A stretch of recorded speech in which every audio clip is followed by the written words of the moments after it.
ప్రభు నామానికి వందనాలు. క్రీస్తునందు మిక్కిలి ప్రియమైన వాళ్ళారా, రక్షకుడైన యేసుక్రీస్తు నామములో మీకందరికీ శుభములు తెలియజేస్తూ ఉన్నాను. ఈ సమయంలో పరిశుద్ధ గ్రంథంలోంచి ఒక వాక్య భాగాన్ని చదువుకొని ధ్యానం చేసుకుందాము. పరిశుద్ధ గ్రంథంలో మార్కు సువార్త 2వ అధ్యాయం నుంచి కొన్ని వచనాలు చదువుకున్న తర్వాత మనము ధ్యానంలోకి వెళ్దాము. మొదటి నుంచి చదువుతాను, గమనించండి. కొన్ని దినములైన పిమ్మట ఆయన మరలా కపెర్నహూములోనికి వచ్చాను. ఆయన ఇంట ఉన్నాడని వినవచ్చినప్పుడు అనేకులు కూడి వచ్చిరి గనుక వాకిటనైనను వారికి స్థలము లేకపోయాను. ఆయన వారికి వాక్యము బోధించుండగా కొందరు పక్షవాయువు గల ఒక మనుష్యుని నలుగురి చేత మోయించుకొని ఆయన యొద్దకు తీసుకొని వచ్చిరి. చాలామంది కూడి ఉన్నందున వారు ఆయన యొద్దకు చేరలేక ఆయన ఉన్న చోటికి పైగా ఇంటి కప్పు విప్పి సందు చేసి పక్షవాయువు గలవానిని పరుపుతోనే దింపిరి. యేసు వారి విశ్వాసము చూసి, కుమారుడా, నీ పాపములు క్షమిపోడి ఉన్నవని పక్షవాయు గలవనితో చెప్పాను. అదేవిధంగా 12వ వచనం కూడా చదువుకుందాము. తక్షణమే వాడు లేచి పరుపెత్తుకొని వారందరూ ఎదుట నడిచిపోయిన గనుక వారందరూ విభ్రాంతి నొంది మనం ఇలాంటి కార్యములను ఎన్నడూనూ చూడలేదని చెప్పుకొనుచు దేవుని మహిమపరచురి. ఈ వాక్య భాగం ద్వారా ప్రభు మనలను దర్శించినట్లుగా ప్రార్థనాపూర్వకంగా ముందుకు వెళ్దాము. ప్రార్థన చేసుకుందాం. ప్రేమ నమ్మకమైన యేసయ్య, మీ ఘనమైన నామానికి వందనాలు చెల్లిస్తున్నాము. ఈ సమయంలో మీరు మాకు ఇచ్చిన వాక్య భాగానికి స్తోత్రాలు చెల్లిస్తున్నాము. ఈ వాక్య భాగం ద్వారా మా అందరితో మాట్లాడండి. మీ యొక్క మేలైన స్వరాన్ని వినిపించి మీ నామాన్ని మహిమపరచుకోండి. మీరు మాట్లాడితే మాకు ఆశకరము, మీరు మాట్లాడితే మాకు అర్థమవుతుంది కనుక మీరే మాట్లాడండి. అయ్యా, నన్ను మీ సిలువ చాటు మరుగుపరిచి మీ బూరగా మాత్రమే వాడుకొనమని యేసయ్య నామములో ప్రార్థిస్తున్నాము తండ్రి, ఆమెన్. క్రీస్తునందు ప్రియమైన వాళ్ళారా, ఈ చదవబడిన వాక్య భాగాన్ని మనము మార్కు సువార్తలో మాత్రమే కాకుండా మత్తయి సువార్త 9వ అధ్యాయము 1 నుంచి 8 వచనాల వరకు, మరి అలాగే లూకా సువార్త 5వ అధ్యాయము 18 నుంచి 26 వచనాల వరకు మనము గమనించగలము. ఈ సమయంలో ఈ వాక్య భాగాన్ని ధ్యానం చేసుకుందాము. మార్కు సువార్తలో ప్రభువు మనుష్య కుమారునిగా మనకి సేవకునిగా మనకు కనిపిస్తాడు. మత్తయి సువార్తలో ఆయన రాజుగా కనిపిస్తాడు. మార్కు సువార్తలో సేవకునిగా కనిపిస్తాడు.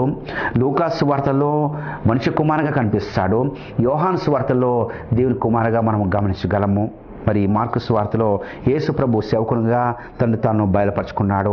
ఆయన చేసిన అనేకమైన అద్భుతాలను బట్టి ఆయన యొక్క దైవత్వం రుజువు చేయబడ్డగా మనం చూస్తున్నాము. ఈ అధ్యాయంలో విషయాన్ని మనం గమనిస్తాము. యేసయ్య ఒక ఇంట్లో ఉన్నాడని చెప్పి మనం చూస్తాము. ఆ ఇల్లు కపెర్నహూములో ఉన్నట్టుగా మనం చూస్తున్నాము. ఆ కపెర్నహూము గలిలయ సముద్రానికి సమీపాన ఉన్న పట్టణము అని మత్తయి సువార్త 4వ అధ్యాయం 13వ వచనం మనం చూస్తాము. ఈ పట్టణంలో ప్రభు కొంతకాలము నివసించిన పట్టణం అని కూడా యోహాను సువార్త 2:12లో మనము చూస్తాము. అంతేకాదండి, మత్తయి సువార్త 9వ అధ్యాయము 1వ వచనంలో మనం గమనించినట్లయితే యేసు తన పట్టణంలో ప్రవేశింపగా అని వ్రాయబడింది. అంటే యేసు అక్కడ చాలా కాలం నివసించి ఉండొచ్చు. ఇక్కడ ఒక సమాజ మందిరం కూడా ఉన్నట్టుగా మార్కు సువార్త 1:21లో మనం గమనిస్తాము.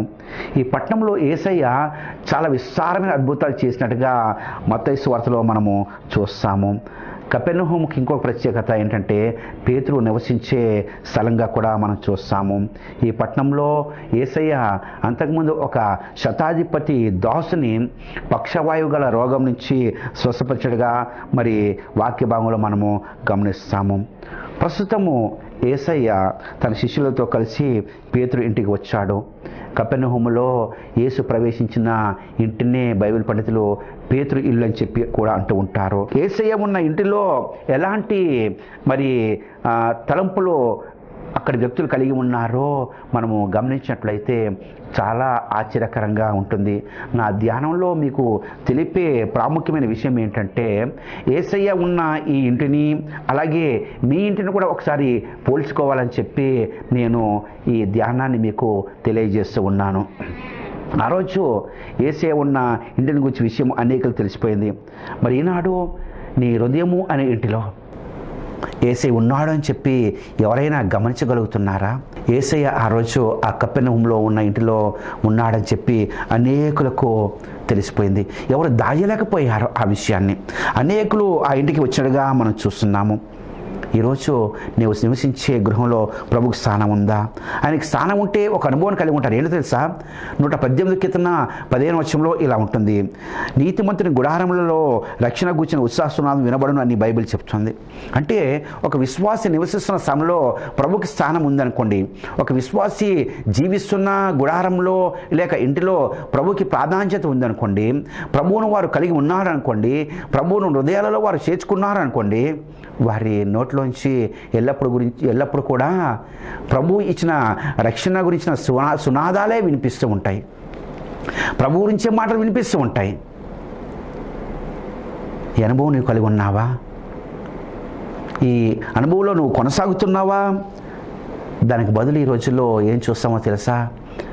యేసయ్య గురించి మాట్లాడే బదులు, యేసయ్య గురించి ఇతరులకు చెప్పే బదులు, యేసయ్య గురించి మాట్లాడుకునే బదులు, యేసయ్య గురించి ధ్యానం చేసే బదులు మనుషులు ఎక్కువగా వేటిని మాట్లాడాలని చెప్పి ఇష్టపడతారో తెలుసా?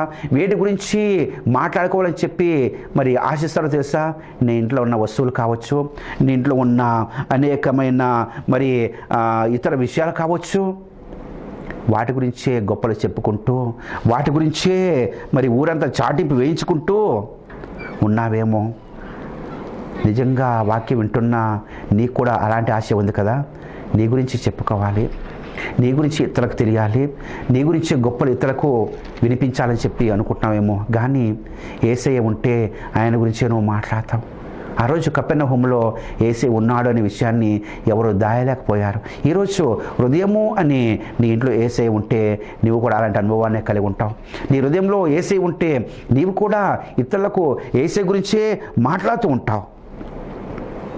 ఈ సమయంలో ఆయన ఉన్న ఇంటిలో నుంచి కొన్ని విషయాలు మనము ధ్యానం చేసుకుందాము. యేసయ్య ఉంటే ఆ గృహంలో ఎలాంటి అనుభవాలు ఉంటాయి మనం గమనిస్తే, మొట్టమొదటిగా ఓ విషయాన్ని మనం చూసాము. మార్కు సువార్త 2వ వచనంలో ఇలా ఉంటుంది, ఆయన ఇంట ఉన్నాడని వినవచ్చినప్పుడు అనేకులు కూడి వచ్చిన గనుక వాకిటనేనను వారికి స్థలం లేకపోయాను, ఆయన వారికి వాక్యము బోధించుండగా. అంటే ఆ ఇంట్లో ఉన్నవారందరికీ కూడా అక్కడ ఏం వినిపించబడుతుందండి? వాక్యం వినిపించబడుతుంది. దేవుని వాక్యము వినిపించబడము చాలా ధన్యకరమైన అనుభవము. మన గృహాలలో దేవుని వాక్యం వినడము చాలా ఆశకరమైన అనుభవము. ఎందుకంటే దేవుని వాక్యము జీవితాలను మార్చివేసేది. ఆయన వాక్యం వినడం వలన ఆయన యందు విశ్వాసం కలుగుతుంది. రోమాపత్రిక 10వ వచనంలో ఆ మాట మనం చూస్తాము. వినుట వలన విశ్వాసం కలుగును అనే మాట. వినుట ఎవరి గురించి? క్రీస్తుని గురించి మాటలు వింటే మనకు విశ్వాసం కలుగుతుంది. రెండవదిగా దావీదు 119వ కీర్తనలో ఓ మాట అంటాడు 50వ వచనంలో, నీ వాక్యము నన్ను బ్రతికించున్నది అని అంటూ ఉంటాడు. వాక్యము విశ్వాసిని ఉజ్జీవింపచేసేది, విశ్వాసిని బ్రతికించేది. అంతేకాదు ఆధ్యాత్మికంగా చనిపోయిన పాపులను కూడా బ్రతికించేది. ఎంత అద్భుతమైనదో చూడండి. 119వ కీర్తన 50వ వచనంలో ఇంకో మాట అంటాడు, నా బాధలో ఇదే నాకు నెమ్మది కలిగించున్నది అని అంటూ ఉంటాడు. 119:49లో దానివల్ల నీవు నాకు నిరీక్షణ పుట్టించున్నావు అని అంటాడు. అంటే నీ బాధల్లో, నీ కష్టాల్లో, నీ సమస్యల్లో, నీ ఇబ్బందులలో నీకు నెమ్మది కలిగించేది మాత్రమే కాదు, నీకు నిరీక్షణ పుట్టించేదిగా ఉండటం కూడా వాక్య భాగాన్ని మనం చూస్తున్నాము. అంతేకాదండి, దావీదు ఇంకో మాట అంటాడు 119వ కీర్తన 52వ వచనంలో, నేను ఓదార్పు నొందితిని అని అంటాడు. ఎంత అద్భుతమో కదా! దేవుని వాక్యము ఓదార్చేది, దేవుని వాక్యము విశ్వాసాన్ని కలిగించేది, దేవుని వాక్యము బ్రతికించేది, దేవుని వాక్యము నీ జీవితంలో బాధలలో నెమ్మది కలిగించేది, కష్టాల్లో సమస్యల్లో నిరీక్షణ పుట్టించేది, ఓదార్పునిచ్చేదిగా మనము చూస్తూ ఉన్నాము. అంతేకాదండి, విశ్వాసి చెడు మార్గాలకి తొలగిపోకుండా సరైన మార్గాల్లో నడిపించేదిగా మనం చూస్తాము. 119వ కీర్తన 105వ వచనంలో ఇలా ఉంటుంది, నీ వాక్యము నా పాదములకు దీపము, నా త్రోవకు వెలుగునై ఉన్నది అని చెప్పి దావీదు అంటూ ఉన్నాడు. అంటే విశ్వాసి ఆధ్యాత్మిక నడకలో తప్పిపోకుండా లేక పాపంలో పడిపోకుండా సరైన మార్గాల్లో నడిపిస్తూ ఉండేదిగా మనం చూస్తున్నాము. అంతేకాదు 119 కీర్తన 11 పాపం చేయకుండా కాపాడుతుంది. అందుకే దావీదు మాట అంటాడు, నీ ఎదుట నేను పాపం చేయకున్నట్లు నా హృదయంలో నీ వాక్యం ఉంచుకొని ఉన్నానని చెప్పి అన్నట్టుగా మనం చూస్తున్నాము. ఎంత అద్భుతమో కదా. దేవుని మాటలు వినడం ఎంత ధన్యకరము. దీని వాక్యం ఎంత అద్భుతమైన వాక్యము. ఇంకో మాట కూడా మనం చూస్తాము. యోహాను సువార్త 6:68 పేతురు ప్రభుతో ఈ మాట అంటాడు. ఆయన మాటలు నిత్య జీవము గల మాటలు అనే తలంపును మనం చూస్తాము. ఆ రోజు యేసయ్య ఉన్న ఆ ఇంటిలో, కపెర్నహూములో యేసయ్య ఉన్న ఆ ఇంట్లో ఉన్న వారందరూ కూడా అలాంటి అద్భుతమైన మాటలను ప్రభు యొక్క బోధల వారు వింటూ ఉన్నారు. ప్రభు యొక్క సన్నిధిలో వారు దేవుని యొక్క వాక్యాన్ని వింటున్నారు. ప్రభు యొక్క సన్నిధిలో ఆయన ఆ ఇంటిలో ఉండగా వారందరూ కూడా దేవుని యొక్క మాటలను వింటూ ఉన్నారు. మరి నీ సంగతి ఏంటి? ఈరోజు నీ ఇంట్లోంచి ప్రతిరోజు ఇతరులకు ఏం వినిపిస్తున్నాయి? పెద్ద టీవీ పెట్టి పక్కింటోళ్ళకు కూడా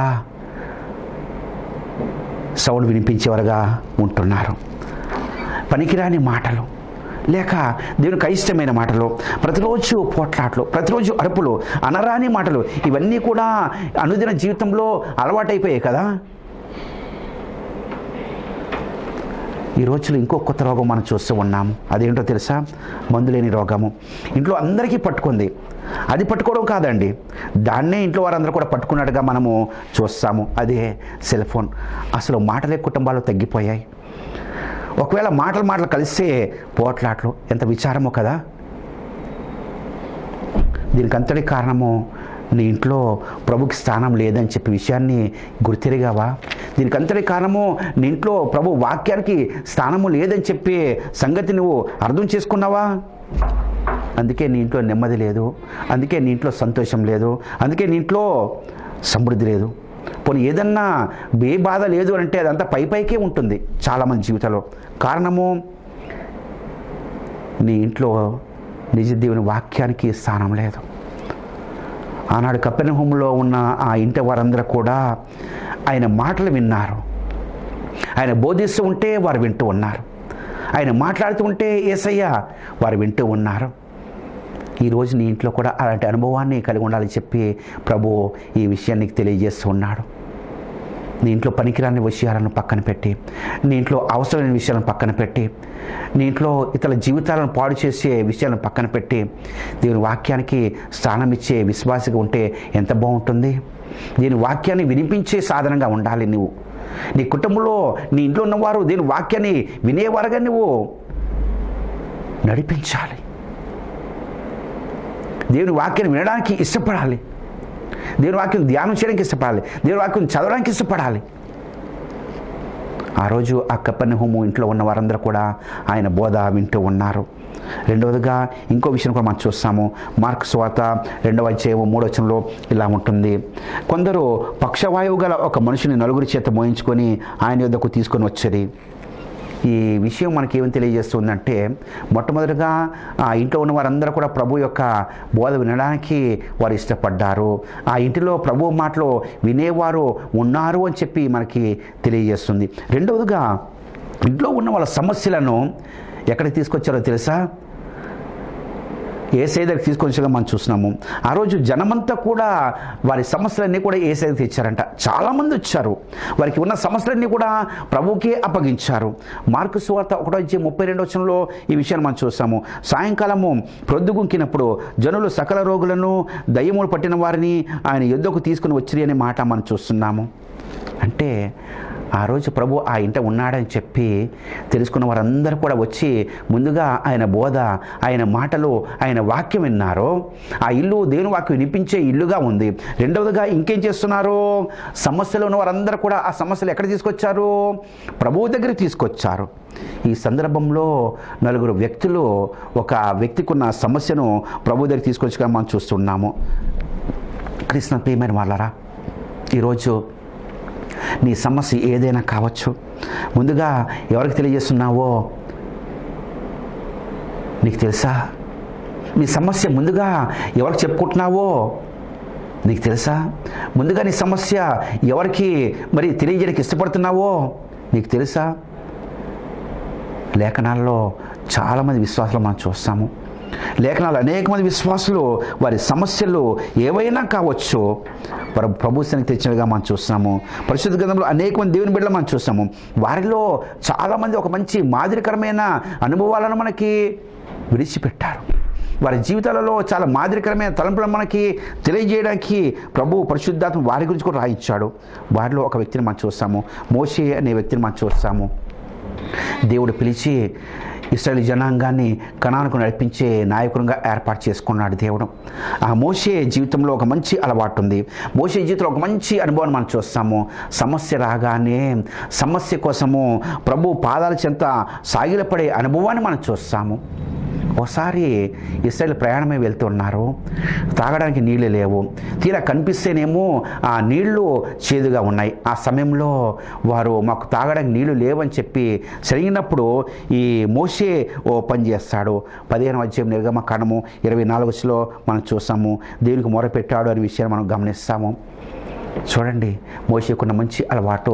సమస్య వచ్చింది, ఆ సమస్యలో దేవుని సన్నిధికి వెళ్ళి మొరపెట్టినట్టు మనం చూస్తాం. అంతేకాదు నిర్గమకాండం 16:9 ఆహారం గురించి వాళ్ళు సనిగారు. ఆహారం లేదు, మాకు తినడానికి ఏమి లేదని చెప్పి వారందరూ కూడా మరి మోషేతో వాదించినప్పుడు మోషే యెహోవా సన్నిధిని సమీపించి అని మాట మనం చూస్తాము 16:9. అంటే రెండవసారి కూడా సమస్య వచ్చింది.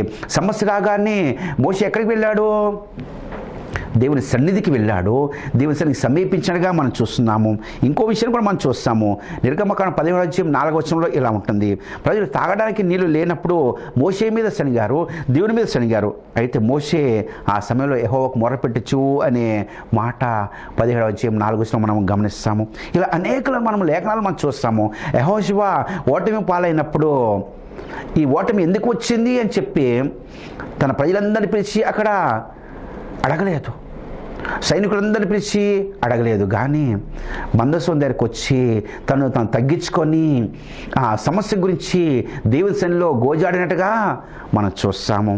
అంతేకాదు దావీదు యుద్ధానికి వెళ్ళాలన్నా, దావీదు ప్రాంతం నుంచి వెళ్ళాలన్నా, సౌలు చనిపోయిన తర్వాత సింహాసనం ఎక్కాలా వద్దా అన్నా దావీదు జీవితంలో ఒక మంచి అలవాటు ఉంటుంది. ఏంటో తెలుసా? యెహోవా యొద్ద విచారణ చేసును అనే మాట చాలాసార్లు దావీదు జీవితంలో మనం గమనిస్తామండి. అంటే వీళ్ళందరూ కూడా వీరి సమస్యలను ఎక్కడ తెస్తున్నారో దేవుని దగ్గర తెచ్చే విశ్వాసులుగా మనము చూస్తూ ఉన్నాము. ఆశకు ఒకసారి యుద్ధం వచ్చింది శత్రువులతో. ఆశ లెక్క చూసుకుంటే తన దగ్గర బలం తక్కువగా ఉంది. అయినా కానీ ఆశ ఓ పని చేస్తాడు. దేవుని సన్నిధికి వెళ్ళి ఈ బలం మాకు చాలదు, శత్రువు ఎదిరించడానికి మాకు శక్తి చాలదని చెప్పి దేవుని సన్నిధిలో మరి మొరపెట్టినగా మనం చూస్తూ ఉన్నాము. యెహోషాపాతు కూడా ఇదే అనుభవం వస్తుంది. హిజ్కియా కూడా ఇదే అనుభవం వస్తుంది. వీళ్ళందరూ కూడా ఆ సమయంలో వారు దేవుని సన్నిధికి వచ్చి వారి సమస్యను ప్రభువుకి అప్పగించుకునే విశ్వాసులుగా మనం చూస్తాము. రక్తస్రావం కలిగిన స్త్రీ చాలా తిప్పలు పడింది, తనకున్న సొమ్మంతా ఖర్చు పెట్టేసింది. కానీ తన సమస్య పరిష్కారము ఒక్కరి దగ్గరే లభిస్తుంది. తన సమస్య నుంచి విడుదల కలిగించే వారు ఒక్కరే ఉన్నారని చెప్పి ఎప్పుడైతే తెలుసుకుందో ఆమె ప్రభు సన్నిధికి వచ్చి మరి స్వస్థత పొందుకున్న మనం చూస్తున్నాము. యయీరు కుమార్తె వాక్య భాగంలో ఒక అధ్యాయంలో చూస్తే అతని ఇంట్లో ఉన్న దాసులు ఓ మాట అంటారు, నీ కుమార్తె చనిపోయింది అని అనగానే యయీరు దుఃఖంతో తన ఇంటికి పరిగెత్తలేదు. కానీ ప్రభు ఒక మాట అంటాడు, నా మాట మీద నమ్మకం ఉంచుము అని అంటాడు. అంతే, యయీరు తన సమస్య అంతా మర్చిపోయాడు. ప్రభు మాటకి లోబడ్డాడు, ప్రభు ఆజ్ఞకు లోబడ్డాడు, ప్రభుని వెంబడించాడు. తన కుమార్తె మళ్ళీ సజీవురాలుగా పొందుకుని మనం చూస్తూ ఉన్నాము. శతాధిపతి తన దాసుని కోసము ప్రభు దగ్గరికి వస్తాడు. ప్రభుతో ఒక మాట అంటాడు, ప్రభువా నువ్వు నా ఇంటికి రావడానికి నేను పాత్రను కాను, నువ్వు మాట మాత్రం సెలవీ ప్రభువా, నా దాసుడు స్వస్థపరచబడిపోతాడు అనగానే ప్రభు ఒక మాట అంటాడు, ఇంత గొప్ప విశ్వాసము ఇశ్రాయేలు కూడా చూడలేదు అని చెప్పి అంటాడు. చూసారా? కారణం ఏంటో తెలుసా? వారందరూ కూడా వారి సమస్యను దేవునికి అప్పగించేసి ఆయన మీద ఆధారపడ్డారు. కానాలో ఒకసారి లేమి జరిగింది, మీకందరికీ బాగా తెలుసు. వివాహం జరిగినప్పుడు ఆ లేమి జరిగినప్పుడు ఆ రోజు యేసు తల్లి మరియా ఎవరి దగ్గరికి వెళ్ళలేదు, ప్రభు దగ్గరికి వచ్చి మరి ఆ లేమిని సమృద్ధిగా మరి పొందుకున్నట్టుగా మనం చూస్తూ ఉన్నాము.